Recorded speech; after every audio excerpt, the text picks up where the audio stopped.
ahead. I started thinking about basic stitches, keeping the backside very neat by working on an extra copy of Mary Thomas's Dictionary of Embroidery Stitches. So I made a dust jacket as it was missing the original. Then I embroidered favorite stitches on her examples. The back side of each was backed with Japanese tissue. So here's one example. And then let me show you a second example here.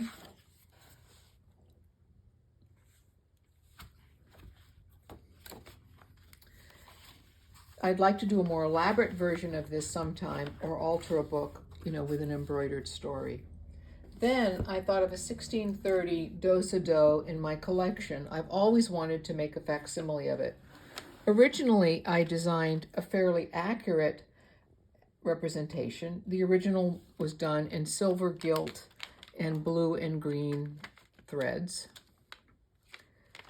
But the pink cast of the leather that we were sent really made me think that the model that we were doing in the workshop needed to be done in pink.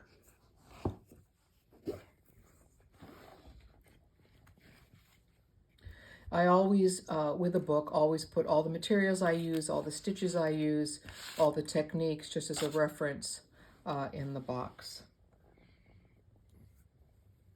Pink was a very common color to be used in 17th century English embroidery, which is something that I continue to study and work on.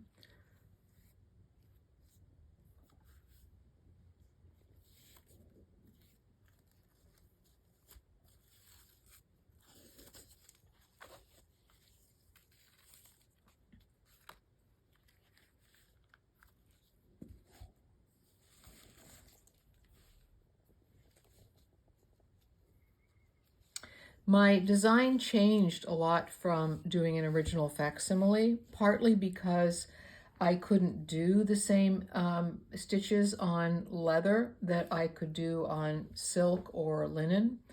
Also, there was a time factor involved in attempting to do it, and then partly because I just got inspired to do a more modern takeoff. During my one-on-one with Erin, we talked about making this an homage to this book. And I think that it did come out to be a homage, and I'm really, really pleased with it. I do hope to do a facsimile at some point in time, an exact facsimile. And then in finishing the course, I did an archival four-flap. I wrote up my notes. I put all of the materials that I had from the course in the four-flap, so that if I want to go back and do this again, I can just refer to it and I'll remember more by having this done.